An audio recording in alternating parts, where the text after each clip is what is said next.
혹시 아직도 양념과 국물 없이 맛없고 퍽퍽한 다이어트 하고 계십니까? 적당히 양념도 해서 먹고 국물도 제발 드세요. 그거 먹어도 충분히 살 잘 빠집니다. 제발 맛있게 단백질 좀 잘 챙겨 드세요.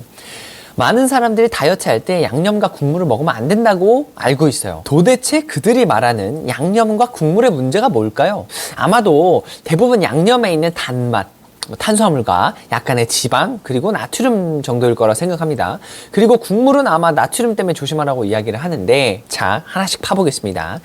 양념에 있는 당질류는요, 솔직하게 밥 좀 덜 먹고 빵이랑 과자, 간식 좀 덜 먹으면요 충분히 해결돼요. 설탕이나 물엿, 이 양념에 들어간 이 당질류가 해봤자 그렇게 많이 들어가지도 않습니다. 적절히 3끼 드셔도요, 콜라 한 캔 드시는 것보다도 설탕이 적게 들어갈 거예요. 그 정도 양념을 먹고 살이 엄청 쪘다? 와, 세상에 양념을 그렇게 먹어서 살이 쪘다는 사람을 제가 이제껏 10년 동안 본 적이 없습니다. 맛있는 양념으로 양질의 단백질을 먹을 수 있다면 그 정도는 충분히 감안해도 된다고 생각해요. 제육볶음, 소불고기, 닭꼬치 뭐 이런 거 다 드셔도 된다는 이야기입니다. 그 다음에 지방. 도대체 양념에 지방이 있으면 뭐 얼마나 있겠습니까? 그거 신경 쓰실 정도면요, 튀긴 음식이나 기름 많은 고기는 절대 드시면 안 되죠. 특히 튀김의 경우는요, 튀김가루, 이 탄수화물들이 엄청나게 기름을 많이 빨아 들여가요. 실제로 돈가스 같은 거 한번 집에서 튀겨보시면요, 이 튀김옷에 기름이 엄청나게 먹는 걸 보실 수 있을 거예요. 굉장히 충격적일 겁니다. 저도 이제 돈가스를 집에서 해 먹어봤는데 식용유를 부어도 기름이 계속 없어지는 거예요. 이게 보니까 이 튀김옷이 기름을 다 먹더라고요. 그래서 이 튀김만 안 먹어도 기름 섭취 진짜 엄청 줄어요. 자, 그리고 마지막으로 양념과 국물에서 가장 신경 써야 될 대망의 나트륨. 오늘 제가 이 얘기를 하려고 이 영상을 준비했습니다. 나트륨에 대한 내용은 저도 기존에 영양 생리학적으로 알고 있는 내용들 외에도 제가 진짜 많이 찾아봤어요. 왜냐하면 이게 워낙 이 영양 생리 내용들이 좀 트렌드마다 좀 바뀌고 새로운 연구가 나오는 거에 따라 막 이게 좀 바뀌는 부분이 있어서 매스컴에서도 좀 치우쳐서 이야기하는 편도 있고요. 저는 좀 한쪽에 치우쳐서 이야기하지 않는 정보를 말씀드리고 싶어서 좀 자료를 준비했고요.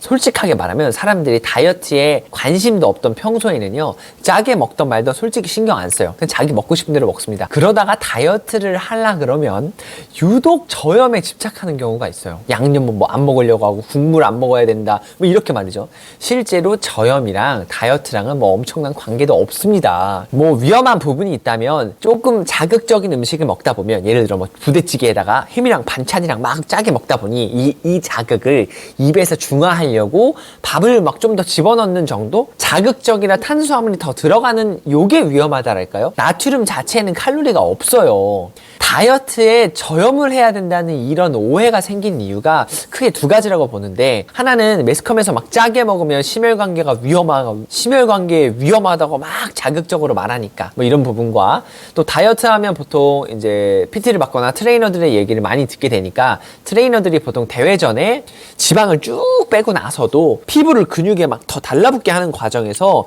일시적으로 하는 염분 컨트롤이 이런 일종의 하나의 테크닉이 평범한 사람들한테도 좀 영향을 주지 않았나, 다이어트 할 때 저염을 해야 된다는 이런 오해의 여지를 준 게 아닐까 싶습니다. 피하지방을 싹 다 빼고 나서도 더 드라이하게 말리기 위해서 세포 외액의 부피량을 줄여서 근육을 일시적으로 돋보이게 하려는 이런 어려운 일을 우리가 해서 대회를 나갈 것도 아니고, 지금 당장 여러분들이 심혈관계 질환이 있어서 혈압이 조금이라도 높아지면 막 위험해지는 상황이 아니라면요, 나트륨 때문에 여러분이 살찌는 경우는 거의 없습니다. 자, 그러면 이 나트륨에 대해서 제가 또 쉽게 한번 설명을 드려보겠습니다. 먼저 이 나트륨은요, 우리 몸에서 없어서는 안 될 무기질이에요. 미네랄이죠.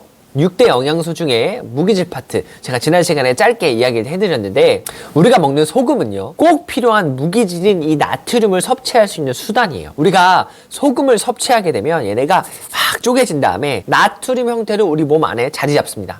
우리가 먹는 소금은 가루 같지만 얘네가 몸에 들어가면 진짜 세포보다도 작게 작아진 다음에 몸 곳곳에 들어가 있어요. 그리고 이 나트륨은 칼륨이랑 짝꿍입니다. 칼슘 아니고요, 칼륨이에요. 영어로 포타슘, 약자로 K. 나트륨과 칼륨이 짝꿍으로 일정 비율을 유지하면서 세포 안팎의 농도를 맞추고 있어요. 이 나트륨이랑 칼륨, 얘네 둘이 우리 몸의 뇌와 근육신경들, 또 몸 전체가 뇌 기능을 하기 위해서 알아서 잘 돌아가게 만들어주는 역할을 합니다. 세포 안 밖으로 막 농도 조절하면서 여러 가지 기능을 한단 말이죠. 그래서 여름에 막 땀 많이 흘려서 탈수 오고 나트륨 손실이 많아지면 막 근육 경련이 일어나고 막 쥐나고 심하면 뇌 기능이 손상된다고 이렇게 이야기하는 거예요. 그래서 간단하게 20자 이내로 요약하면 어디 아픈 데 없으면 이상한 생각 마시고 나트륨 평소처럼 잘 드시라는 이야기예요. 이건 여담인데 원래 칼륨은 상대적으로 자연에서 구하기가 쉬워요. 과일이나 콩, 풀, 유제품 이런 데 많거든요. 근데 나트륨은 상대적으로 현대에 와서 소금으로 이렇게 구하기가 쉬워졌지 예전엔 소금이 엄청 귀했거든요.